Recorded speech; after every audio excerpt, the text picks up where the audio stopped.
जय हिंद मेरे साथियों। और आज की वीडियो में हम जानने वाले हैं अम्ल के बारे में। अम्ल क्या है? तो केमिस्ट्री का बहुत बड़ा टॉपिक है अम्ल। अम्ल को इंग्लिश में एसिड बोलते हैं। अम्ल क्या है? लैटिन भाषा का शब्द है। जैसा कि ये हिंदी क्या है? हिंदी एक भी क्या है? भाषा है। अंग्रेजी क्या है? इंग्लिश क्या है? एक भाषा। उसी प्रकार से क्या है?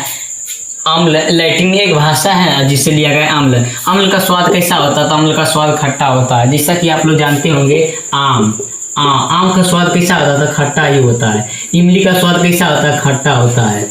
ये सब क्या होता है? तो अम्ल का बताता है। तो याद रखना कि अम्ल का स्वाद कैसा होता है? खट्टा होता है। अम्ल नीले लिटमस पत्र को लाल कर देता है। तो अब लिटमस पत्र क्या है? तो ये अम्ल और क्षार को क्या करता है? बताता है कि कौन अम्ल है और कौन क्षार है। कौन बताता है? लिटमस पत्र। तो अम्ल क्या करता है? तो नीले लिटमस पत्र को लाल कर देता है। एक है पीएच मान 0 से लेकर 14 के बीच में होता है। और उसी में जो 0 से लेकर 7 से कम होगा वो अम्ल होगा। जो 7 के बराबर होगा वो उदासीन होगा। जो 7 से अधिक होगा और 14 से कम होगा वो क्षार होगा। तो अम्ल का पीएच मान 7 से क्या होता है? कम होता है। और अम्ल जल में घुलकर क्या करता है? H+ आयन देता है। ये जो H+ आयन वाला परिभाषा कौन दिया है? तो एक वैज्ञानिक था जिसका नाम था आर्हेनियस। वो वैज्ञानिक क्या नाम था? आर्हेनियस। अम्ल जो है बताया कि जल में घुलकर क्या देता है? H+ आयन देता है। और अम्ल कोई धातु से अभिक्रिया करेगा तो H+ आयन देगा, मतलब हाइड्रोजन प्लस आयन देगा।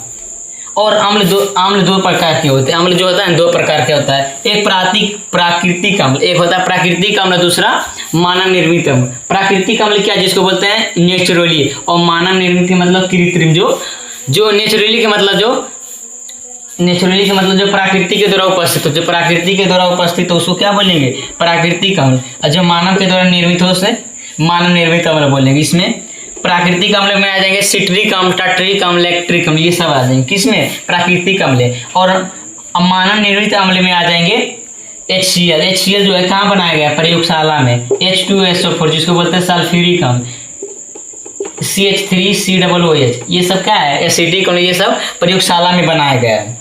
एक होता है अम्ल के 2 प्रकार, ये वाला इसको बोलते हैं शक्ति के आधार पर, मतलब पावर के आधार पर अम्ल कितने प्रकार के होते हैं? तो 2 प्रकार के। एक होता है प्रबल अम्ल, दूसरा दुर्बल अम्ल। प्रबल अम्ल क्या है? तो जो अम्ल जल में घुलकर क्या करता है, मतलब पूरा अधिक मात्रा में क्या करता है? H+ आयन मतलब H+ हाइड्रोजन, H+ मतलब हाइड्रोजन होता है। तो जो अम्ल जल में घुलकर अधिक मात्रा में हाइड्रोजन मुक्त करता है उसको प्रबल अम्ल बोलेंगे। इसमें उदाहरण में हाइड्रोक्लोरिक अम्ल, सल्फ्यूरिक अम्ल और नाइट्रिक अम्ल। एक होता है दुर्बल अम्ल, वो वैसा अम्ल जो जल में घुलकर कम मात्रा में H+ आयन मुक्त करता है उसे दुर्बल अम्ल है, जिसमें एसिटिक अम्ल आएंगे और कार्बोक्सिलिक अम्ल। और अम्ल कार्बन के आधार पर, अम्ल जो है कार्बन के आधार पर 2 प्रकार के होते हैं। एक कार्बनिक अम्ल, दूसरा अकार्बनिक अम्ल।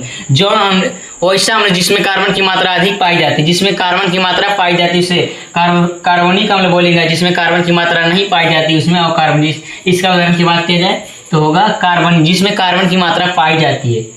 तो यहाँ पर हो जाएगा HCl क्या इसमें होगा? तो ये इसमें नहीं होगा, क्योंकि इसमें HCl का मतलब क्या होता है? हाइड्रोक्लोरिक अम्ल। और हाइड्रोक्लोरिक अम्ल मतलब ये जिसमें कार्बन की मात्रा पाया जाता है। तो इसमें हो जाएगा ये एसिटिक अम्ल, CH3COOH। इसमें क्या है? C क्या है? कार्बन है। और कार्बनिक का मतलब होता है यहाँ पर जिसमें कार्बन की मात्रा नहीं पाई जाती। तो यहाँ पर HCl, H के मतलब हाइड्रोजन, Cl के मतलब क्लोरीन। तो हाइड्रोजन और क्लोरीन से मिलकर बनता है हाइड्रोक्लोरिक अम्ल।